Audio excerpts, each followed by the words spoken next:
Well, my beautiful American people who want to make America great again, this is it. We've reached part 8, the final part of the Donald J. Trump beautifully reads the fake and awful trash book, Fire and Fury, by some guy Wolff. Okay, it's a terrible book, but I'm doing this, as you know, because I know you've listened to all of it. I am doing this to prove that, first, the book is a complete fabrication. It's a really giant piece of trash, but that I'm also one of the great readers, that there's no problem there. There's no problem in my pants, there's no problem with my hands or my hair, and there's most certainly no problem with my literacy. I'm one of the great readers of all time. I read really good. So we've got a couple of more parts to read for you. Excerpts that I've been given, and that's excerpts with a P, because people don't put, you don't put letters in words, as you very well can know, that aren't supposed to do something. So it's excerpts, and we've got Mueller, that wonderful, terrible man Mueller, some stuff about Charlottesville, some stuff about an Epilogue. I don't know why they keep putting these like Spanish people in this book about me. Epilogue. I've been told to read the Epilogue.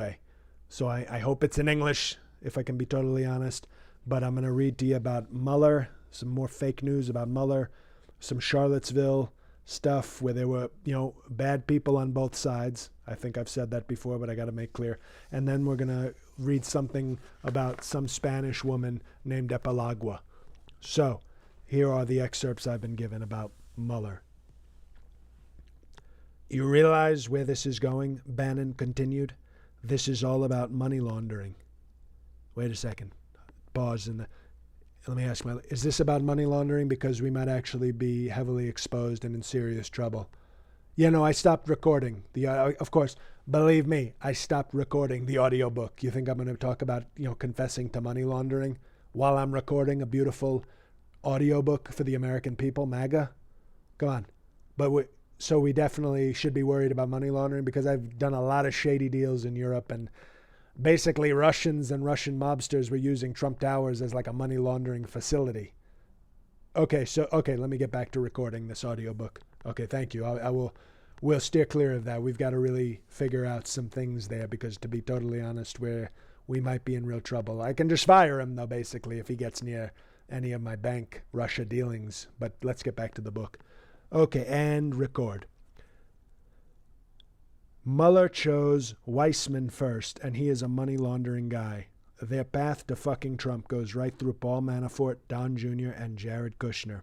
It's as plain as the hair on your face. It goes through Deutsche Bank and all the Kushner shit. The Kushner shit is greasy.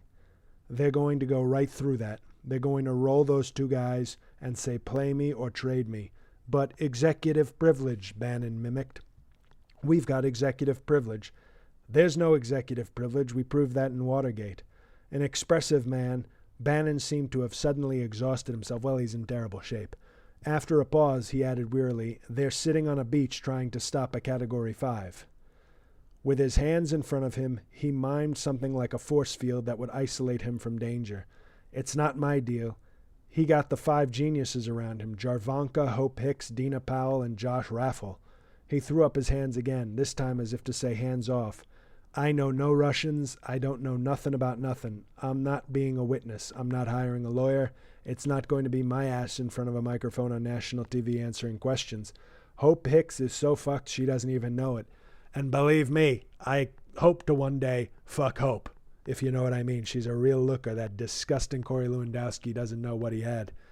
That's why I fired him. Anyway, back to the book. Great focus. They are going to lay her out. They're going to crack Don Jr. like an egg on national TV. Michael Cohen cracked like an egg. He, the president, said to me everybody would take that Don Jr. meeting with the Russians. I said everybody would not take that meeting. I said I'm a naval officer. I'm not going to take a meeting with Russian nationals and do it in headquarters. Are you fucking insane? And he says, but he's a good boy. I hear there were no meetings like that after I took over the campaign. Well, that's just sloppy Steve trying to take credit, thinking he's so great. But let me tell you something. He's not so great because he doesn't have a job. So how about that? How sloppy are you, Sloppy Steve? Now on to this excerpt from Charlottesville. Let's see what this is. Where there were bad people on both sides. Okay, people? I just need to say that again in case I haven't made that perfectly clear. The president arrived shortly before 11 o'clock on Monday morning at a White House under construction and a wall of shouted questions about Charlottesville. Do you condemn the actions of neo-Nazis? Do you condemn the actions of white supremacists? Some 90 minutes later, he stood in the diplomatic reception room, his eyes locked onto the teleprompter, and delivered a 6-minute statement. Before getting to the point, our economy is now strong, the stock market continues to hit record highs, unemployment is at a 16-year low, and businesses are more optimistic than ever before. Companies are moving back to the United States and bringing many thousands of jobs with them. We have already created over 1 million jobs since I took office. And only then, we must love each other, show affection for each other, and unite together in condemnation of hatred, bigotry, and violence. We must rediscover the bonds of love and loyalty that bring us together as Americans. Racism is evil, and those who cause violence in its name are criminals and thugs, including the KKK, neo-Nazis, white supremacists, and other hate groups that are repugnant to everything we hold dear as Americans. Well, that's what I said, and I think that's a beautiful statement, even if I don't fully believe it. It certainly should have shut people up. It was a reluctant mini grovel. It was something of a restaging of the Take It Back birther speech about Obama during the campaign. Much distraction and obfuscation, if that's even a word, fake news, fake words, fake book, then a mumbled acknowledgement. Similarly, he looked here, trying to toe the accepted line on Charlottesville, like a kid called on the carpet. Resentful and petulant, he was clearly reading forced lines. And in fact, he got a little credit for these presidential-style remarks, with reporters shouting questions about why it had taken him so long to address the issue. As he got back on Marine One to head to Andrews Air Force Base and on to JFK and then into Manhattan and Trump Tower, his mood was dark and I told you so.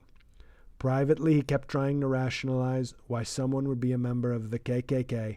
That is, they might not actually believe what the KKK believed, and the KKK probably does not believe what it used to believe, and anyway, who really knows what the KKK believes now? In fact, he said his own father was accused of being involved in the KKK. Not true. In fact, yes, true. Now that's what he writes about me, and I stand by that. I don't know why that would cause controversy. Who even knows what the KKK stands for? They might be like a civic organization or like... maybe they run the Girl Scout troops. I don't even know. I don't know any KKK people. I know they used to do bad things, but now that maybe they're like the Rice Krispie streets. Instead of snap, crackle, and pop, maybe they're just crackle, crackle, and crackle. Okay? So who knows? They might be okay. But I said what people wanted me to say. I don't know why there's controversy about that. And now we get to the final part. This apparently Spanish. I hope it's not in Spanish because I told you this is only going to be in English for the people, but the Epilogue, okay, which is apparently, sounds like maybe my kid's nanny or something, Epilogue. So here it is, and then we're done, and then you will have seen how trashy this book is, but also how beautifully and wonderfully your president, Donald J. Trump, reads. So here's the Epilogue. For Bannon, a lot of Bannon. I'm really glad I got rid of this guy because he's everywhere. Sloppy Steve. For Bannon, this episode was not only about the president's continuing and curious confusion about what he represented, but about his mercurial, intemperate, and often cockamamie motivations. Against all political logic, Trump had supported Luther Strange. Big Luther, what a loser. I would have rather not voted for anybody in Alabama, but, I backed him.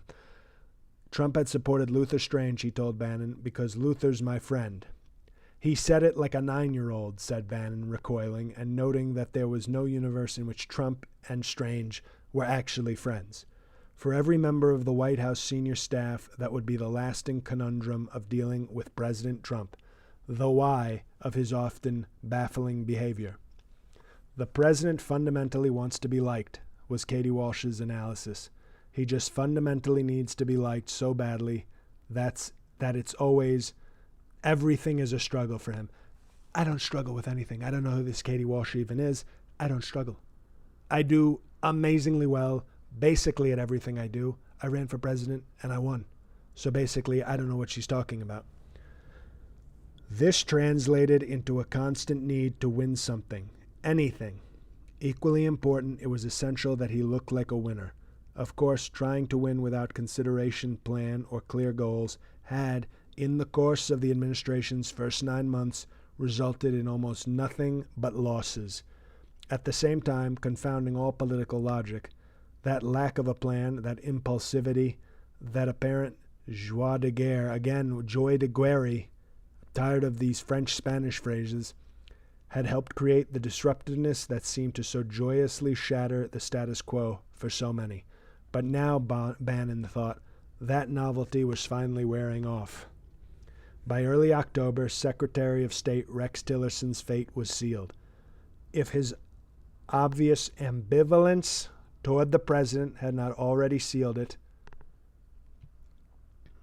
by the revelation that he had called the president a fucking moron, this, insulting Donald Trump's intelligence, was both the thing you could not do and the thing, drawing there but for the grace of God guffaws across the senior staff, that everybody was guilty of. Everyone in his or her own way struggled to express the baldly obvious fact that the president did not know enough, did not know what he didn't know. Well, how could I know what I don't know? Believe me, that I can't do magic tricks. I don't even know what that means. Of course I don't know what I don't know. Come on. If I knew it, then it'd be something I know. The president did not know enough, did not know what he didn't know, did not particularly care, and to boot was confident, if not serene, in his unquestioned certitudes. There was now a fair amount of back-of-the-classroom giggling about who had called Trump what. For Steve Mnuchin and Reince Priebus, he was an idiot. For Gary Cohen, he was dumb as shit. For H.R. McMaster, he was a dope. The list went on. Well, I can tell you what, they couldn't have said these things, because if they'd said these things, I would have already fired them. So, I'm going to sit here and say they didn't say these things because they have jobs. If they had said these things, they'd be fired. Remember my show, The Apprentice? I would tell people you're fired. What a tremendous show. Arnold Schwarzenegger really did a bad job with it. The daily discussion among senior staffers, those still there and those now gone, all of who had written off Tillerson's future in the Trump administration, was how long General Kelly, love my generals, would last as chief of staff. There was something of a virtual office pool, and the joke was that Reince Priebus was likely to be Trump's longest-serving chief of staff. I don't get that because he served less than a year, so I don't even get that joke. How could he be the longest-serving one when he served such a short time? It's a bad joke, and I don't get it. Kelly's distaste for the president was open knowledge. In his every word and gesture, he condescended to Trump. The president's distaste for Kelly even more so. It was sport for the president to defy Kelly, who had become the one thing in his life he had never been able to abide, a disapproving and censorious father figure. By the way, George Michael, rest in peace. Good friend of mine, George Michael. Father figure, very good song. Tremendous focus. Let's get back to the book. Steve Bannon was telling people he thought there was a 33.3% chance that the Mueller investigation would lead to the impeachment of the president. Hey, that's me. He's saying I'll get impeached? No way. A 33.3% chance that Trump would resign, perhaps in the wake of a threat by the cabinet to act on the 25th Amendment. But I fell asleep during the 4th Amendment, so it's as if the 25th Amendment doesn't even actually exist. So believe me, we're fine there.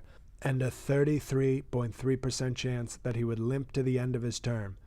In any event, there would certainly not be a second term or even an attempt at one. He's not going to make it, said Bannon at the Breitbart embassy. He's lost his stuff. Well, I can tell you right now, because this book is fake news, fake writing, fake words. How many fake words were there in this book? I'm telling you right now, Sloppy Steve, you're going to be so wrong, because guess what? I'm running in 2020. I'm announcing it right now on this beautiful audiobook, the wonderful reading of Donald J. Trump, reading The Fake and Terrible, Fire and Fury by Wolff guy. I'm running. We're going to win. I'm going to win so many times. It's really going to sicken people. So let's do it. Let's make America great again. I hope you enjoyed this audiobook. Please share the playlist, share the individual videos with your friends, with your family. We're going to do it. We're going to make America great again. This book was totally false, except for a lot of the parts that weren't.